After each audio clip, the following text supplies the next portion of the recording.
नमस्कार रुड़की, स्वागत है आपका द बिग न्यूज़ में। मेरा नाम आकाश चौधरी। अभी हम बैठे हैं रवि प्रकाश जी के पास। मैं थोड़ा सा इंट्रो दे दूं।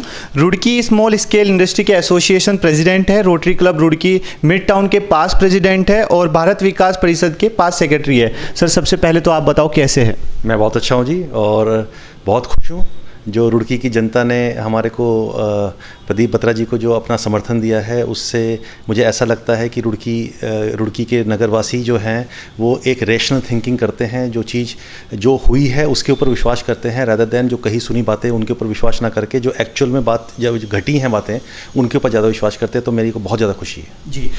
रुड़की से विधायक प्रदीप बत्रा जी तीसरी बार विधायक बने हैं, भारतीय जनता पार्टी यहाँ जीती है। सर, अगर मैं आपसे पूछूं तो मुख्य कारण क्या रहा है जीत का यहाँ पर? सबसे पहले तो मैं बताना चाहूँगा कि विधायक से शायद 3 बार बने हैं, लेकिन वो इलेक्शन चौथी बार जीते हैं और लगातार जीते हैं। पहली बार वो यहाँ के जो हमारे चेयरमैन नगर निगम के जो चेयरमैन बने थे, ऐसे निर्दलीय लड़े थे, तब जीते थे। उसके बाद 3 बार से कंटिन्यूसली विधायक बन रहे हैं। तो रुड़की का जो एक बार उनको प्यार है वो कंटिन्यूसली चौथी बार मिला है उनको, और उसका मुख्य कारण उनकी पर्सनल छवि है, उनके काम करने की क्षमता है और उनकी जो एक तरह से सब लोगों के प्रति लगाव है। जैसे सब लोगों से मिलते हैं और सब लोगों के अप्रोच में रहते हैं। किसी वक्त भी कोई भी आदमी बेहिचक उनके पास जाता है, उसका काम होता है। इनफैक्ट शायद आपको पता होगा कि जो ये एकमात्र ऐसे विधायक हैं जिन्होंने अपना एक पूरा कार्यालय बनाया है, जिसमें अप्रॉक्सीमेटली 15 से 20 उनके आदमी उनके पेरोल के ऊपर, सरकार के पेरोल पे नहीं, उनके अपने पेरोल के ऊपर आदमी लगे रहते हैं। और पूरे के पूरे अराउंड पिछले 8-10 साल से वो इस तरह का काम कर रहे हैं कि किसी को राशन कार्ड बनवाना हो, किसी को पेंशन कार्ड बनवाना हो, तो सिर्फ वो वहाँ पर जाए और वहाँ पर वो अपना एप्लीकेशन दे, और बाकी सारे जो चाहे वो तहसीलदार से काम कराना हो, चाहे वो किसी से भी काम कराना हो, वो डीएम के पास एप्लीकेशन देनी हो, एसडीएम के पास एप्लीकेशन, वो सब उनका ऑफिस करता है। तो हर किसी भी आदमी को धक्के नहीं खाने पड़ते। तो ये एक फैसिलिटी ऐसी है जो सिर्फ रुड़की में है और कहीं भी फैसिलिटी मेरी जानकारी में तो कम से कम नहीं है। इसके अलावा जैसे कोरोना के टाइम में भी अभी तक भी कोरोना की वैक्सीनेशन कंटिन्यूसली उनके ऑफिस में वहाँ चलती रहती है। जिस समय कोरोना का टाइम था उस समय तो खैर बहुत ही ज़्यादा एग्रेसिव रहा कि वैक्सीनेशन भी आया, दवाइयाँ भी आई, उसके अलावा आरटीपीसीआर टेस्टिंग का भी काम हुआ।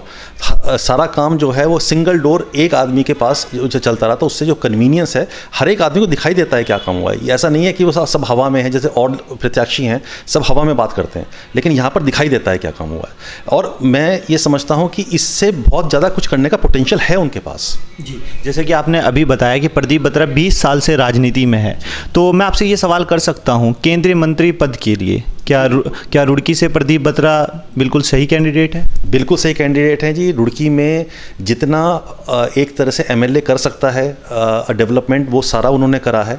और अब जो है रुड़की वासियों ने अपना सपोर्ट प्रदीप बत्रा को, बीजेपी को दिखाया है। तो मैं पूरी उम्मीद करता हूं कि बीजेपी को भी, पार्टी को भी ये सोचना चाहिए कि रुड़की में और डेवलपमेंट का जो स्कोप है वो अगर कोई और प्रदीप बत्रा जी के पास कोई केंद्रीय यहाँ पर जो हमारी विधानसभा के मंत्री का अगर पद आता है तो उसका डेवलपमेंट एक मल्टीपल लेवल के ऊपर होगा, मल्टीफोल्ड होगा।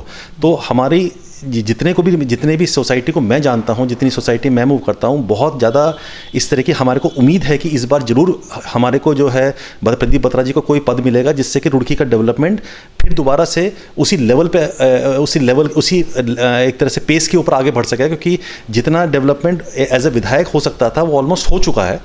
अब जो है हमारे को मंत्री पद के ऊपर जब आदमी काम करेगा तभी वो डेवलपमेंट आगे बढ़ सकता है। तो प्रदीप बत्रा जी को मंत्री पद मिलना अत्यंत आवश्यक भी है, और हमारी सबकी जो जितने भी यहाँ पर पब्लिक है उसकी उन्हें पूरी उम्मीद है कि इस बार हमारे को पार्टी नाराज नहीं करेगी जी। जैसे कि आपने बताया कि 20 साल से वो राजनीति में, 20 साल से आप राजनीति देख रहे हैं सर, तो अगर विधायक प्रदीप बत्रा केंद्रीय मंत्री पद लेकर आते हैं तो क्या क्या विकास हो जाएंगे जो रुड़की की जनता को समझना होगा और हरिद्वार जिले को पूरे को समझना होगा कि रुड़की के डेवलपमेंट अगर होना है या होगा तो उन्हें केंद्रीय मंत्री पद बहुत ज़रूरी है मिलना? रुड़की के जिला बनाने का डिमांड हमेशा से रही है। जिला बनाने के पीछे जो यहाँ पर मुख्य कारण है जिसकी वजह से पब्लिक चाहती है, जैसे फॉर एग्जांपल यहाँ पर चिकित्सक सेवा है, तो चिकित्सा सेवा में जो यहाँ का सिविल हॉस्पिटल है वो अभी भी काफ़ी ठीक ठाक हॉस्पिटल है, लेकिन स्पेस के अनुसार उससे भी बड़ा होना चाहिए। यहाँ पर जो मल्टी स्पेशलिटी है या for that matter medical college अगर यहाँ पर आता है तो उस तरह की जो फैसिलिटीज़ होती हैं वो यहाँ पर रियली में रिक्वायर्ड हैं। जो अगर मैं ये मानता हूँ कि अगर उन्हें कोई केंद्रीय पद मिला वहाँ पर यहाँ पर तो उसके बाद ये वाली फैसिलिटीज़ सब रुड़की में आना उसके लिए बहुत सहूलियत हो जाएगी।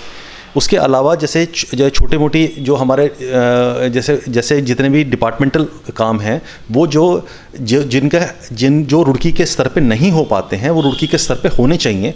रुड़की के आसपास पब्लिक बढ़ती जा रही है, पब्लिक बसासत बनती जा रही है, रुड़की एक सेंटर बनता जा रहा है यहाँ प्लेन्स का उत्तराखंड के अंदर। तो इसको जो यहाँ पर फैसिलिटीज़ हो जाए, जो लोग जहाँ एक्सपेक्ट करते हैं वो फैसिलिटीज़ यहाँ डेवलप करने के लिए बत्रा जी को वो पद मिलना अत्यंत आवश्यक है मेरे हिसाब से। जी, हमारे साथ थे रवि प्रकाश जी। आप इनकी बातों से कितने सहमत हैं और प्रदीप बत्रा को केंद्रीय पद मिलना चाहिए या नहीं मिलना चाहिए, नीचे कमेंट करके ज़रूर बताएं। और आप देख रहे थे द बिग न्यूज़। मेरा नाम आकाश चौधरी। धन्यवाद।